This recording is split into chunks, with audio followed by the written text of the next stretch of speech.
The Galactic Dismissal. The Grand Galactic Consortium's chamber buzzed with an air of superiority and barely concealed disdain.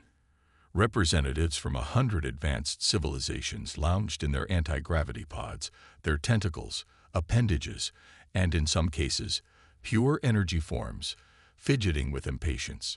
The topic of discussion: the quaint little blue-green planet in the unfashionable western spiral arm of the Milky Way, Earth. High Counselor Zixnax, a being of pure crystalline thought, pulsed with annoyance.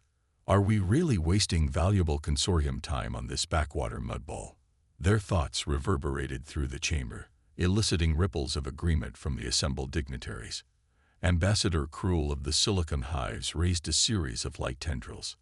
Esteemed colleagues, I believe it is our duty to at least consider all potential threats, no matter how insignificant they may seem. A chorus of laughter echoed through the chamber. Cruel's light tendrils dimmed in embarrassment.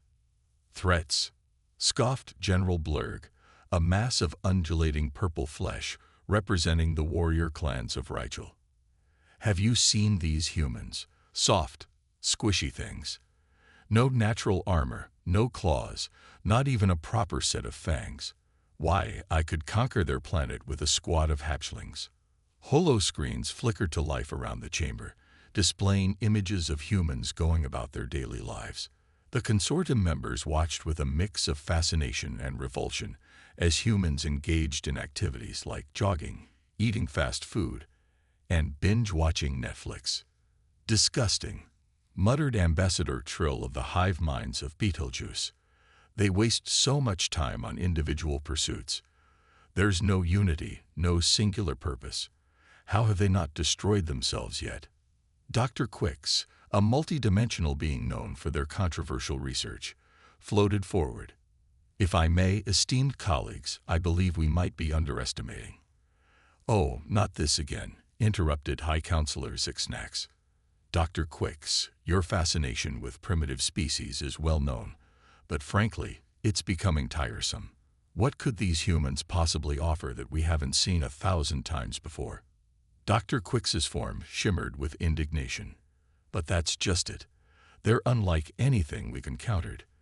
Their adaptability, their creativity in the face of adversity, their propensity for self-destruction, cut in Ambassador Trill.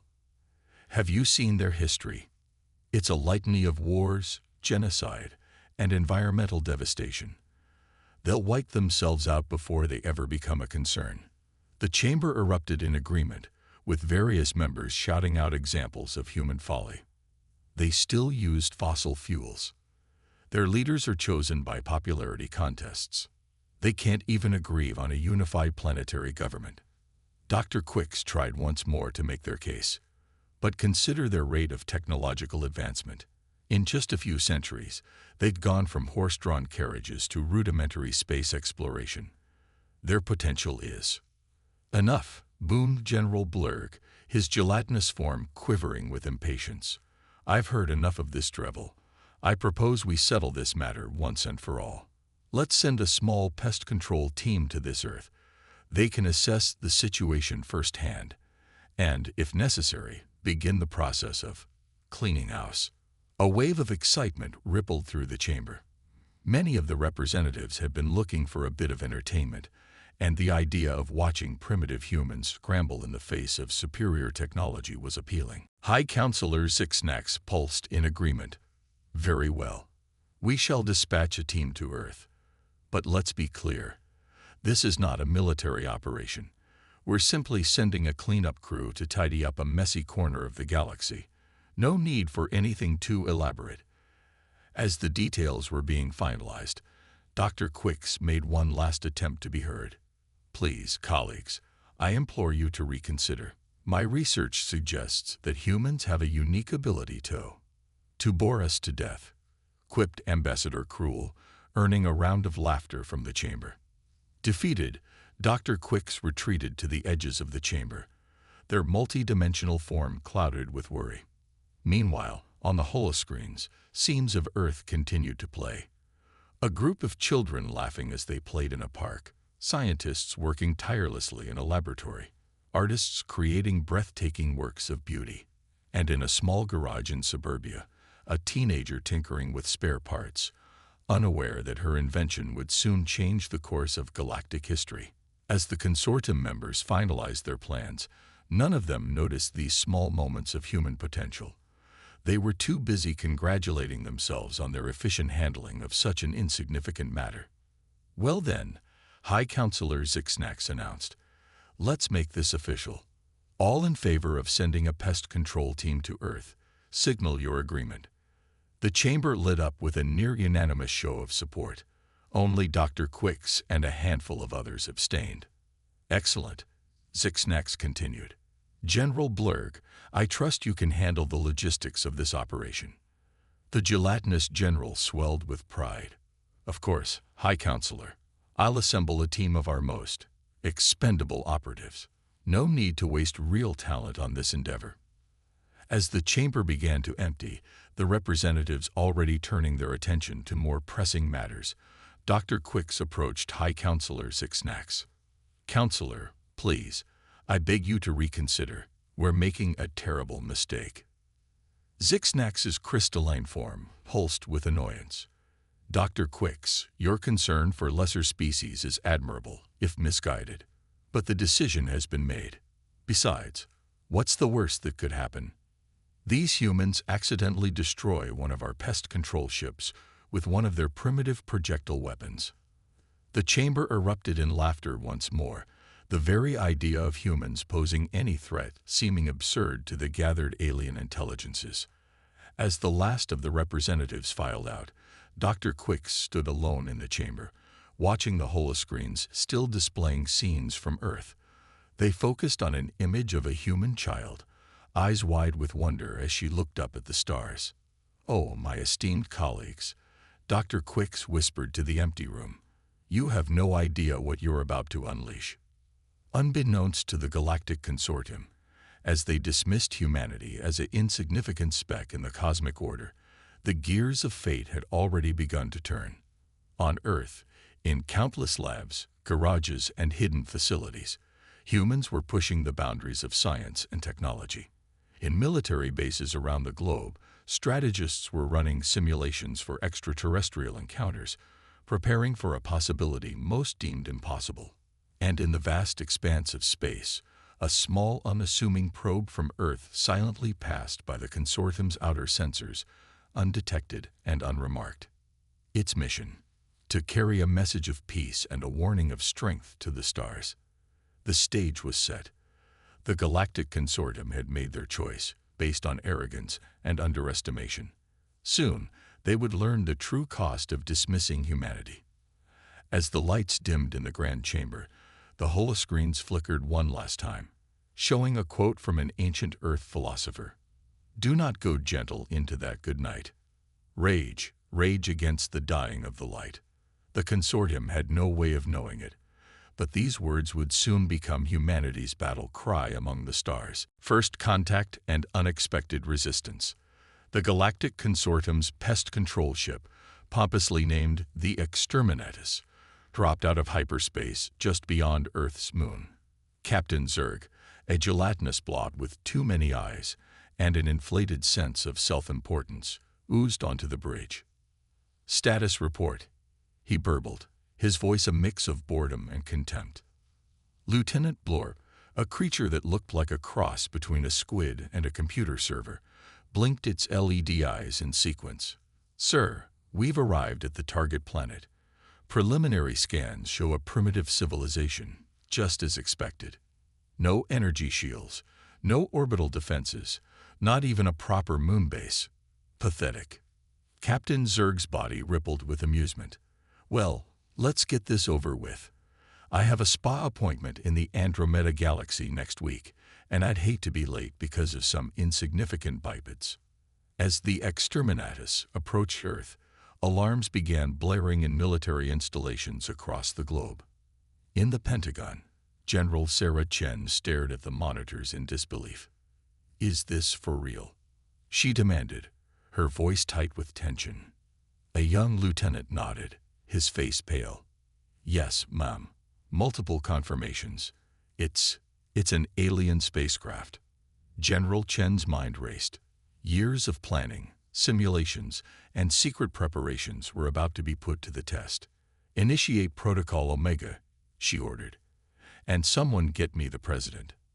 Across the Earth, hidden facilities hummed to life.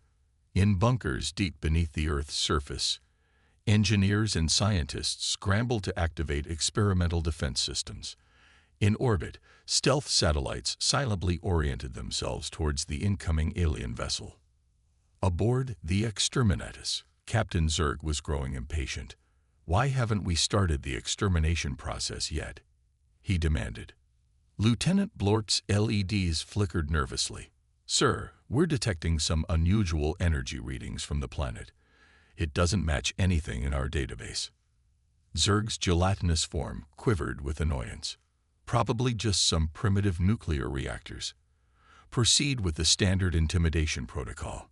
Let's give these monkeys a little light show before we vaporize them." The alien ship's weapons powered up, preparing to fire a warning shot at Earth's moon. But before they could launch, a brilliant beam of energy shot up from the planet's surface, striking the Exterminatus with pinpoint accuracy. Alarms blared throughout the ship as systems began to fail. Captain Zurg's many eyes widened in shock. What in the name of the cosmic jelly is happening? On Earth, in a secret facility beneath the New Mexico desert, Dr. Samantha Wong allowed herself a small smile as she monitored the alien ship's reaction. "The quantum disruptor works," she said into her headset. "Their shields are down." General Chen's voice crackled over the comm. "Excellent work, Doctor. Phase 2 initiated." In orbit, the stealth satellites revealed themselves, firing a barrage of advanced missiles at the alien vessel. The Exterminatus rocked under the impact, its hull breached in multiple locations. Captain Zurg was in a panic, his gelatinous form rippling wildly. "This is impossible. They're savages, primitive apes. How could they?" His rant was cut short as a squad of sleek, exosuit-wearing humans breached the ship's hull, their weapons trained on the alien crew. "In the name of Earth and all her people," the squad leader announced, her voice amplified by her suit's speakers, "you are hereby under arrest for attempted genocide and violation of sovereign space." As the human soldiers secured the bridge, Lieutenant Blork turned to Captain Zurg, his LED eyes blinking rapidly. "Sir, I believe we may have underestimated the humans." Zurg's only response was a defeated gurgle. Back on Earth, in the White House Situation Room, President Kira Okoro watched the live feed from the captured alien ship. She turned to her assembled advisors, her expression grave but determined. "Ladies and gentlemen, today marks a new chapter in human history. We've faced our first extraterrestrial threat and emerged victorious. But this is just the beginning." General Chen nodded in agreement. "Madam President, I recommend we initiate global disclosure. The world needs to know what we're facing." "Agreed," President Okoro said. "And we need to accelerate Project Starfall. If there's one alien species out there, there are bound to be more." As world leaders were briefed and plans were set in motion, the captured alien ship was brought down to a secure facility in Antarctica. Scientists and engineers swarmed over the vessel, eager to unlock its secrets. Dr. Wong, leading the research team, could barely contain her excitement. "The technological applications are staggering," she reported to General Chen. "Their faster-than-light drive alone could revolutionize our understanding of physics. And their energy weapons. We could adapt this tech to solve our energy crisis overnight." But it wasn't just the military and scientific communities that were mobilizing. As news of the alien attack spread, people around the world reacted with a mix of fear, excitement, and determination. In a small town in Kenya, a group of school children began designing their own alien defense systems using recycled materials and solar panels. In Tokyo, a tech startup pivoted overnight to developing anti-alien smartphone apps. And in Rio de Janeiro, street artists painted massive murals depicting humanity's victory over the alien invaders. The human spirit, That indomitable force that had carried our species through countless challenges was awakening on a global scale. As the day drew to a close, President Okoro addressed the United Nations General Assembly. Her words were broadcast to every corner of the globe. "People of Earth," she began, her voice steady and resolute, "today we faced a threat unlike any in our history. An alien force came to our world, intending our destruction. They saw us as primitive, weak, unworthy of existence." She paused, allowing her words to sink in. But we proved them wrong. In the face of advanced technology and overwhelming odds, humanity stood its ground. We fought back not just with weapons, but with ingenuity, courage, and an unbreakable spirit. The assembly hall was silent, every ear tuned to her words. This is only the beginning. We've taken our first steps into a larger universe, and we've learned that it's not always friendly. But we've also learned something about ourselves. We are stronger than we knew, more capable than we ever imagined. President Okoro's eyes blazed with determination. To any alien civilizations watching this broadcast, hear me well. Earth is not your playground. Humanity is not your prey. We are a young species, yes, but we are fierce, we are innovative, and we will defend our home with everything we have. As her speech concluded, cheers erupted not just in the assembly hall, but in homes, bars, and public squares around the world. Humanity had faced its first cosmic test and emerged victorious. But in the depths of space, in the grand chambers of the Galactic Consortium, alarms were blaring. Emergency sessions were called as the news of the Exterminatus defeat spread. High Counselor Zixnax's crystalline form pulsed with a mix of fear and rage. How is this possible? They were supposed to be harmless. In the corner of the chamber, Dr. Quicks allowed themselves a small measure of satisfaction. "I tried to warn you," they said softly. "Humanity is full of surprises." As the consortium frantically debated their next move, Earth continued its preparations. In labs and factories around the globe, humans worked tirelessly, reverse engineering alien tech and combining it with their own innovations. The galaxy had dismissed humanity as weak. Now, they were about to learn just how wrong they were. The human factor. The grand chamber of the Galactic Consortium was in chaos. Holograms flickered wildly as representatives from 1,000 worlds shouted over each other, their translator modules struggling to keep up with the cacophony of alien languages. High Counselor Zixnax's crystalline form pulsed an angry red. Silence. The chamber quieted, all eyes, or various sensory organs, turning to the leader. "We face an unprecedented crisis. These humans have not only repelled our expeditionary force, but have captured our technology. We must understand how this happened." Dr. Quicks floated forward, their multi-dimensional form shimmering with barely contained excitement. "Esteemed colleagues, I've been studying human history and culture intensively. What I've found is remarkable." A series of holographic images appeared in the center of the chamber. Scenes from human history played out. The Wright brothers' first flight, the moon landing, the eradication of smallpox. In just a few centuries, Dr. Quicks explained, humans went from horse-drawn carriages to space exploration. Their rate of technological advancement is exponential.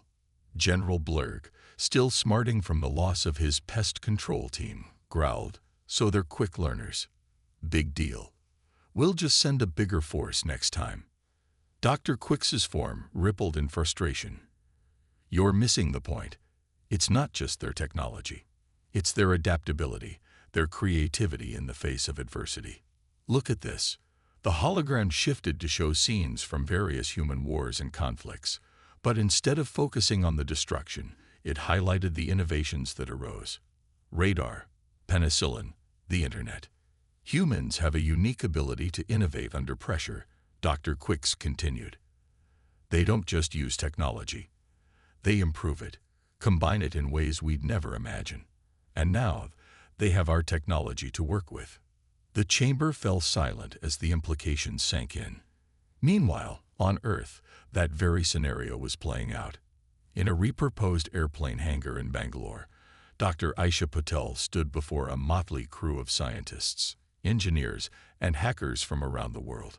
"Welcome to Project Prometheus," she announced, her voice carrying across the cavernous space. "Our mission is simple. Take this alien tech and make it better." The hangar was a maze of workstations, each dedicated to a different piece of salvaged alien technology. In one corner, a team was dissecting the faster-than-light drive. In another, engineers were reverse engineering the aliens' energy weapons. Dr. Patel walked over to a group huddled around what looked like a tangle of glowing wires. "How's it going here?" A young engineer looked up, his eyes bloodshot from lack of sleep, but shining with excitement. "Dr. Patel, we've cracked their comm system. But here's the wild part. We think we can use it to tap into their entire galactic network." Dr. Patel's eyes widened. "You mean?" The engineer nodded. "Yeah. We're about to eavesdrop on the entire galaxy."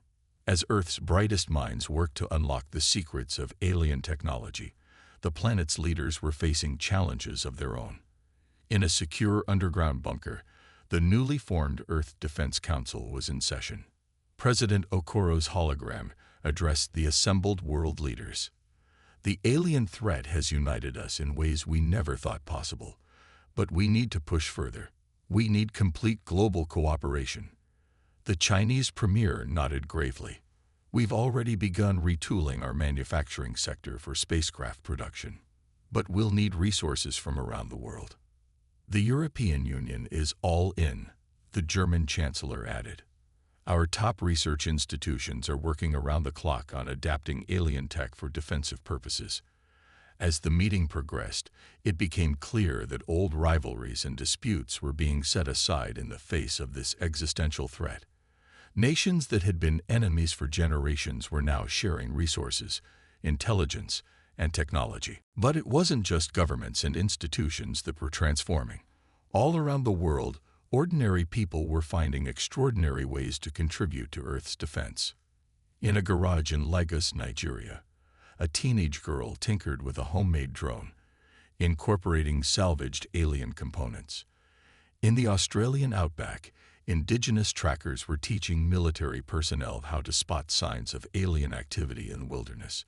And in the digital realm, a global network of hackers worked tirelessly to bolster Earth's cyber defenses against potential alien incursions. Back in the Galactic Consortium, the debate raged on. Ambassador Trill of the hive minds of Betelgeuse raised a tentacle. "These humans are clearly more dangerous than we anticipated. I propose we initiate a full-scale invasion immediately, before they can further adapt our technology." Murmurs of agreement rippled through the chamber, but Dr. Quicks wasn't finished. "There's more you need to see." The hologram changed again, this time showing scenes of human compassion. Aid workers in disaster zones, scientists collaborating across borders, strangers helping strangers. "This is the true strength of humanity," Dr. Quicks said softly. "Their capacity for cooperation, for empathy, even for those they've never met. In the face of our attack, they've united in ways they never have before. If we invade, we won't be facing individual nations. We'll be up against a united planet." The chamber erupted in fresh debate, but on Earth, blissfully unaware of the alien deliberations, humanity continued to prepare. In orbit, the first of Earth's new defense satellites took position, a hybrid of human and alien technology. In hidden bases around the world, pilots trained on simulators for spacecraft that were still being built. And in a small nondescript building in Geneva, a team of diplomats and xenolinguists worked on a message of peace, but also of strength, a message to be broadcast to the stars. Dr. Elena Rodriguez, the team lead, looked at her colleagues. "We need to make them understand. We don't want war, but we will not go quietly into the night. We are humanity. We are Earth. And we are here to stay." As she spoke, in labs and workshops around the world, human ingenuity continued to push the boundaries of possibility. The alien faster-than-light drive was being miniaturized, made more efficient. The energy weapons were being adapted to solve Earth's power needs, and in a breakthrough that would change everything. A team in Tokyo had just managed to create a stable wormhole in a controlled environment. Humanity was not just learning. They were innovating, improving, reimagining what was possible. In the Galactic Consortium, the debate was reaching a fever pitch. Invasion plans were being drawn up, but doubt was creeping in. The humans had surprised them once. Who knew what other surprises they had in store? Dr. Quicks watched the proceedings with a mix of fascination and concern. They knew that the fate of humanity, and perhaps the entire galaxy, hung in the balance, but they also knew something that the rest of the consortium didn't. The humans were listening. Thanks to the breakthroughs in Dr. Patel's lab, every word of the consortium's debate was being transmitted to Earth. Humanity knew an invasion was coming, and they were ready. As the consortium argued, as Earth prepared, as the galaxy held its breath, one thing became clear: the human factor had changed everything. The primitives from the backwater planet were about to show the galaxy what they were truly capable of. And the galaxy would never be the same. The battle for Earth. The vast emptiness of space suddenly rippled and tore as the Galactic Consortium's invasion fleet emerged from hyperspace. Thousands of ships, from nimble fighters to massive dreadnoughts, filled the star-studded void. At the center of the armada loomed the flagship Cosmic Dominator, a vessel the size of a small moon. On its bridge, Fleet Admiral Zixlac, a being of pure energy contained within an exosuit, surveyed the blue-green planet before them. "So this is Earth," he mused, his voice a crackle of static. It looked so insignificant. His second-in-command, Commander Vex, a multi-limbed creature with kaleidoscope eyes, approached. "Admiral, our scans are confusing. We're detecting energy signatures that shouldn't be possible for a planet at this stage of development." Zixlac's energy form pulsed with annoyance. "It doesn't matter. We have the largest fleet ever assembled. These humans will learn their place in the galaxy." But as the alien armada approached Earth orbit, they were met with an unexpected sight. A network of sleek, gleaming satellites encircled the planet, humming with barely contained energy. And beyond them, a fleet of Earth ships stood ready, a motley assortment of vessels that somehow managed to look both improvised and incredibly advanced at the same time. In the White House Situation Room, President Okoro stood surrounded by holographic displays showing the approaching alien fleet. "It's time," she said, her voice steady despite the weight of the moment. "Initiate Operation Thunderbolt." Across the globe, in hidden bunkers and secret bases, humans sprang into action. In the Midwest of the United States, enormous silos opened, revealing not nuclear missiles, but something far more advanced. In the depths of the Mariana Trench, a secret underwater base activated, launching squadrons of hybrid human-alien fighters. And high above the Earth, the defense satellites came to life. Admiral Zixlac was about to give the order to attack when suddenly, the space around his fleet lit up like a supernova. The defense satellites had created an interlocking network of energy fields, trapping sections of the alien armada in bubbles of distorted space-time. "What is this?" Zixlac demanded, his energy form flickering with rage and disbelief. Commander Vex's kaleidoscope eyes spun wildly. "It appears to be. It's impossible. They've weaponized quantum fields." Before the alien fleet could regroup, the Earth ships launched their attack.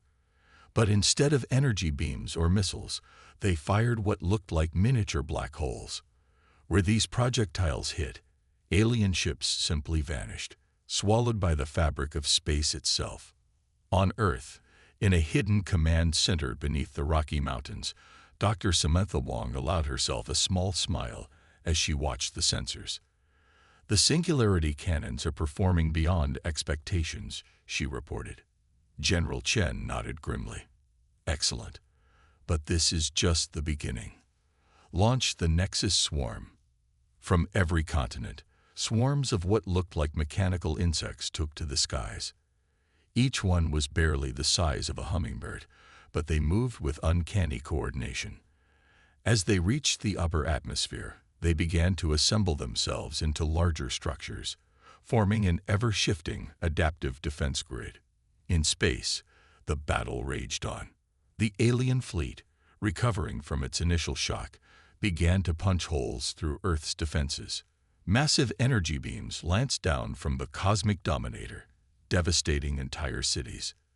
But for every human city destroyed, the response was overwhelming. The Nexus swarm reconfigured itself, creating massive energy reflectors that sent the aliens' own weapons back at them.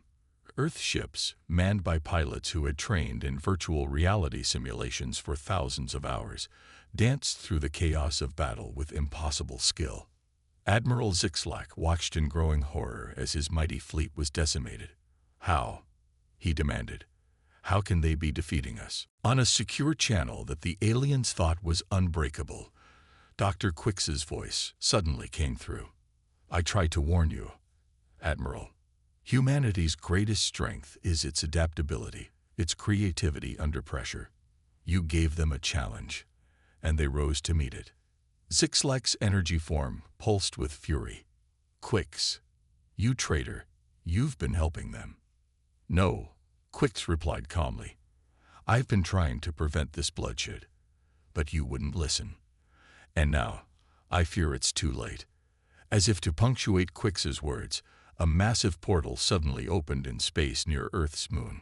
From it emerged a ship of human design, but on a scale that dwarfed even the cosmic dominator. Its hull gleamed with a material that seemed to bend light around it, and at its heart pulsed a miniature star, barely contained. President Okoro's voice boomed across all frequencies, in perfect galactic standard. "This is Earth's final warning. We have opened a gateway to the heart of your empire. Our ship, the Humanity's Hope, stands ready to bring this battle to your homeworlds. Withdraw now, or face the consequences." In the Galactic Consortium's Grand Chamber, now a scene of panic and disarray, the full magnitude of their mistake became clear. They had dismissed humans as primitive, only to find them holding the power to threaten the entire consortium.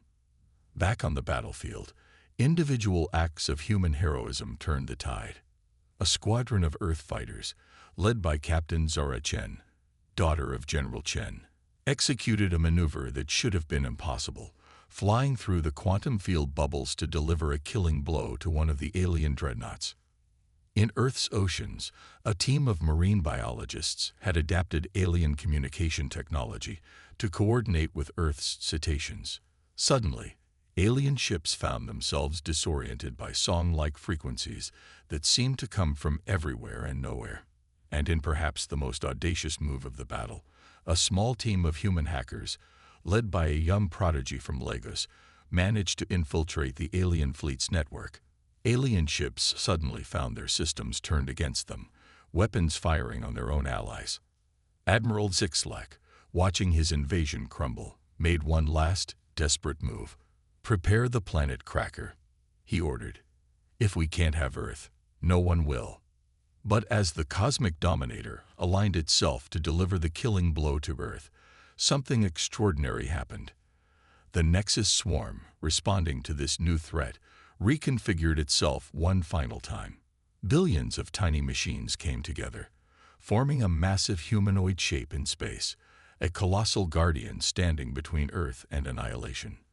This silicon giant caught the planet cracker's beam in its hands, the energy arcing and sparking between its fingers. For a moment, it seemed the universe itself held its breath. Then, with a motion almost gentle, the swarm redirected the beam back at the cosmic dominator.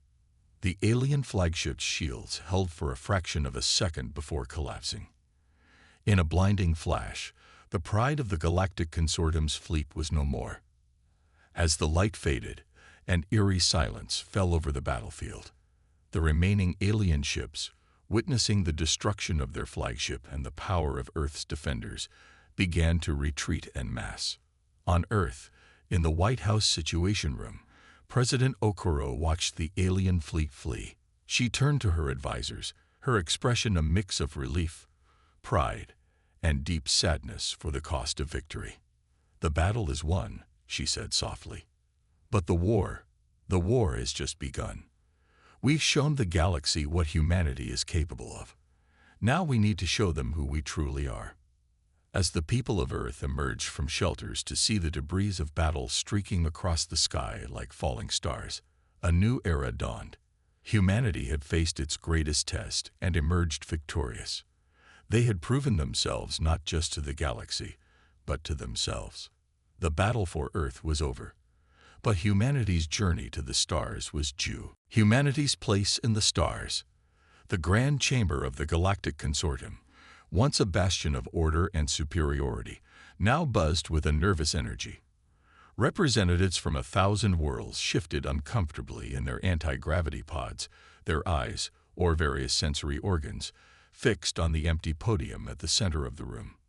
For the first time in the consortium's long history, they awaited the arrival of a new member species, one that had earned its place not through millennia of development, but through a single, shocking act of defiance and victory.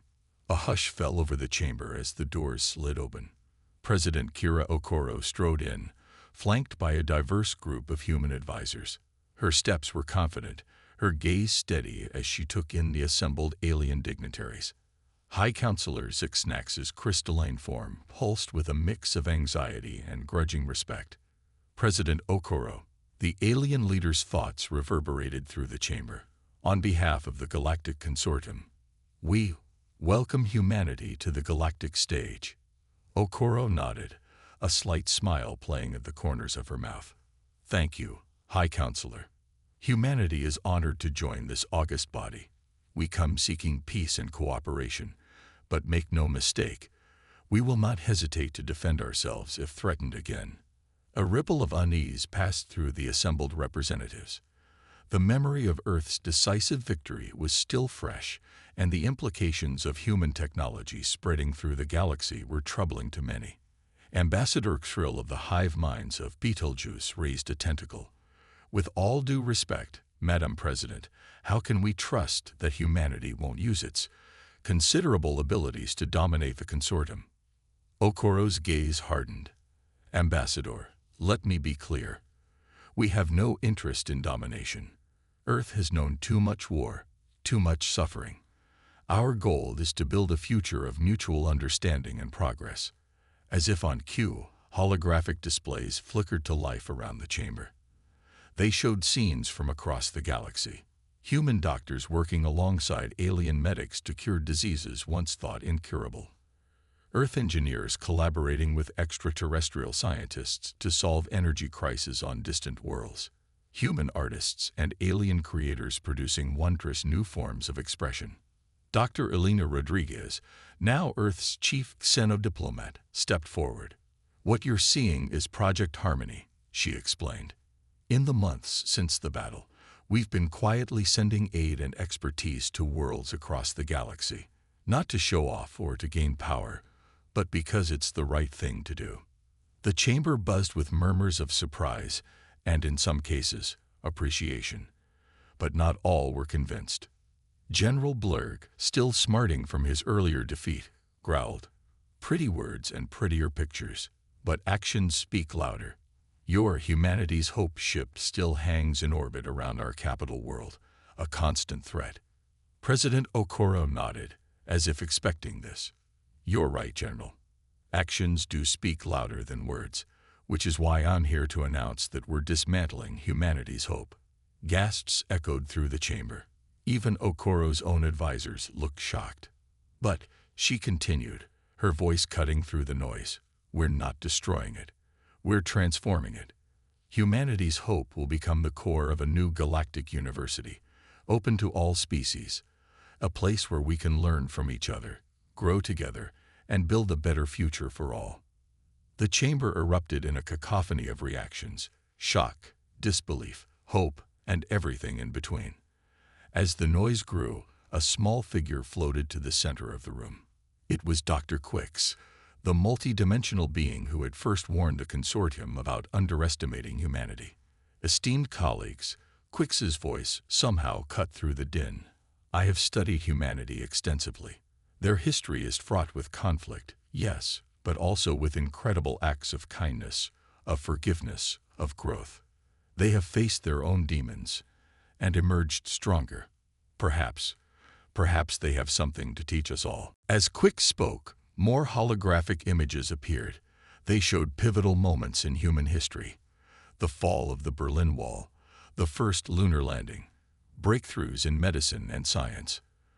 But they also showed smaller, more intimate moments: acts of kindness between strangers, bridges built between former enemies, humanity coming together in times of crisis. President Okoro stepped forward again. We don't claim to be perfect. Earth still has its problems, its divisions. But we've learned, through hardship and triumph, that we're stronger together. We extend that same spirit of unity to the galaxy. She gestured to her diverse team of advisors. Look around you. On Earth, we have thousands of cultures, languages, beliefs. We've learned to work together, to celebrate our differences while finding common ground. We believe we can do the same here, on a galactic scale. As she spoke, something remarkable began to happen. The tension in the room began to dissipate. Representatives who had been eyeing humans with suspicion now leaned forward with interest. Some even began to nod in agreement. High Counselor Zixnax's crystalline form shimmered with what could only be described as hope. Perhaps we have misjudged humanity and ourselves. We became so focused on power, on maintaining the status quo, that we forgot the joy of discovery, of growth. Okoro smiled. It's not too late to remember, High Counselor.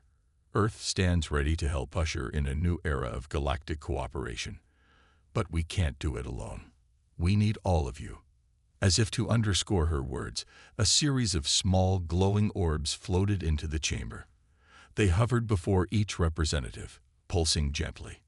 Dr. Rodriguez explained, "These are seeds of Earth's world tree, genetically modified to grow in any environment. They symbolize our commitment to putting down roots in this galactic community, to growing together. We invite each of you to plant these on your homeworlds as a symbol of our shared future." The chamber was silent for a moment, then erupted in a chorus of agreement. Representatives reached out to accept the seeds, their earlier fear replaced by curiosity and cautious optimism. As the session concluded, President Okoro found herself surrounded by alien dignitaries, all eager to discuss potential collaborations and cultural exchanges. The atmosphere had shifted from one of tension to one of excitement, of possibilities. In a quiet corner, Dr. Quicks approached Okoro. "You've done something remarkable here today," the alien scientist said.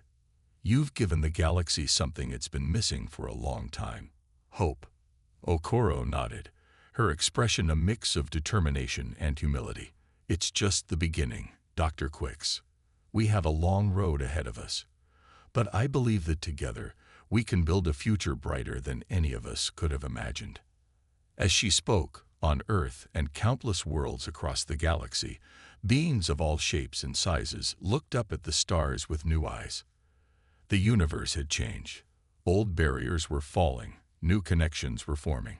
Humanity had found its place in the stars. And in doing so, they had helped the galaxy remember its own potential for growth, for unity, for hope. The cosmic tapestry was shifting, weaving Earth's vibrant thread into its vast design, and the pattern it was creating promised a future of infinite possibilities.